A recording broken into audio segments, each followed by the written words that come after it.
Yo, today I want to share with you the most bang for buck PS5 display that you will never expect. Let's get Ruda!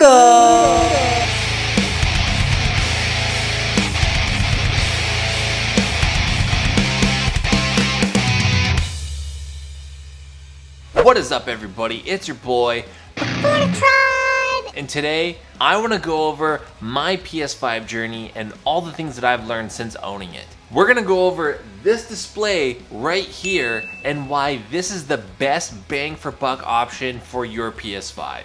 Let's get into this.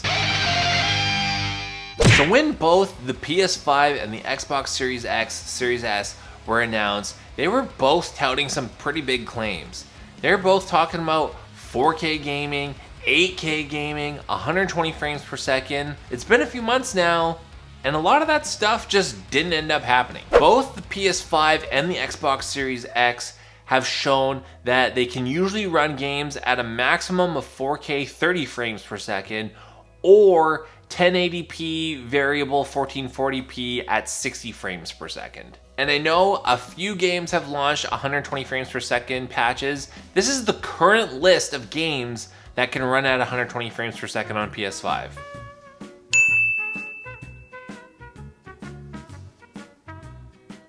After the whole PS4 Pro and Xbox One X thing, I was pretty skeptical about the whole 4K gaming and all of that being capable, because I knew those consoles couldn't even run 1080p at 60 frames per second. I had an idea that the PS5 would likely do 1440p 60 or probably just 1080p 60, so I was planning for that already. Then I found out that shocking news. I've just been handed an urgent and horrifying news story That Sony wasn't going to support 1440p. So at that time, I returned my 32-inch 1440p monitor.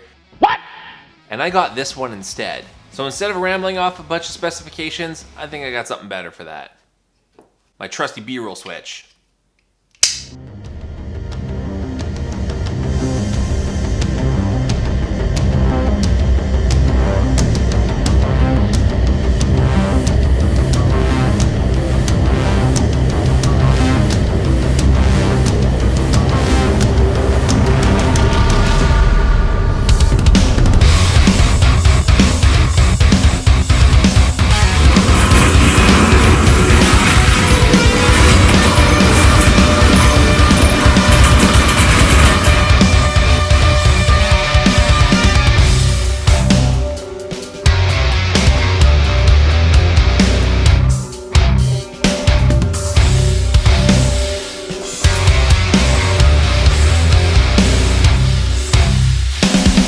Okay, I know what you're thinking.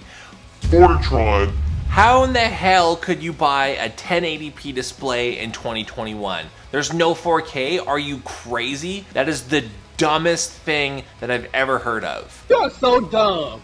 You are really dumb. Well, you're wrong, bitch. Okay, so let's bring up that list of games again that can run at 120 frames per second. Let's bring them up here. So I play none of these games. The games that I like to play can run at max 60 frames per second. So it doesn't matter if you're playing these games on a custom gaming PC with an RTX 3090, boom, 60 frames per second is the maximum that you can play them at. So on my PS5, I don't even touch the 4K 30 frames per second option.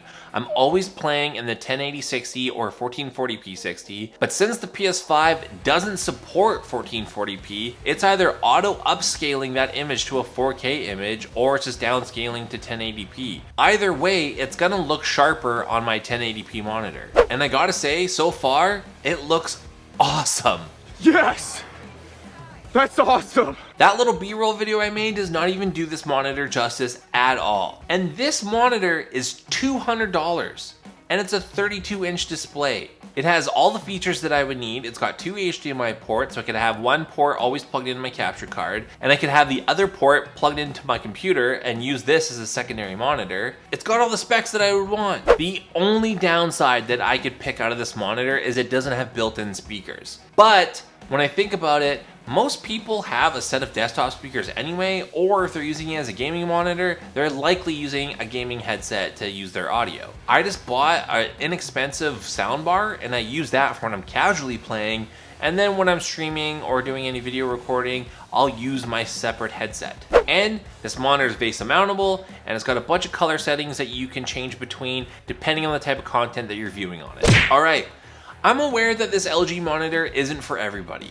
But if you're like me and you play a lot of RPGs, games like Dark Souls, any type of game like that, where the max frame rate is likely 60 frames per second, this monitor is awesome, and it's $200 for a 32-inch display. If you're at your desk and you're streaming, or you do any type of gaming that's mostly at your computer desk, then yeah, this monitor is perfectly fine for that. Obviously, if you have more money to spend, you could get this same model monitor but the 4K version. But that takes you from $200 to $500. So that's a big jump in price. And I know what you're thinking, Hey, there's lots of monitors that are way cheaper that are 4K.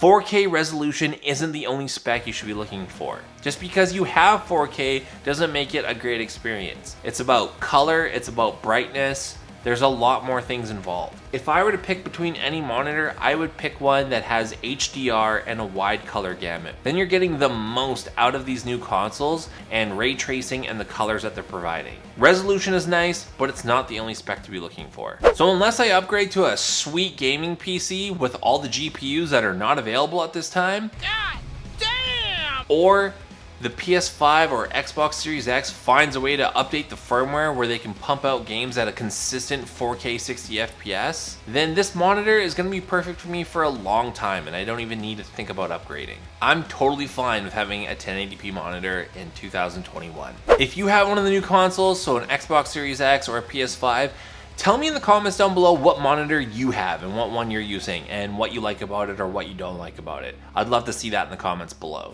Check out this other video where I talk about some awesome gaming headsets that are under $50. I'm gonna head out of here. Just do me one last favor.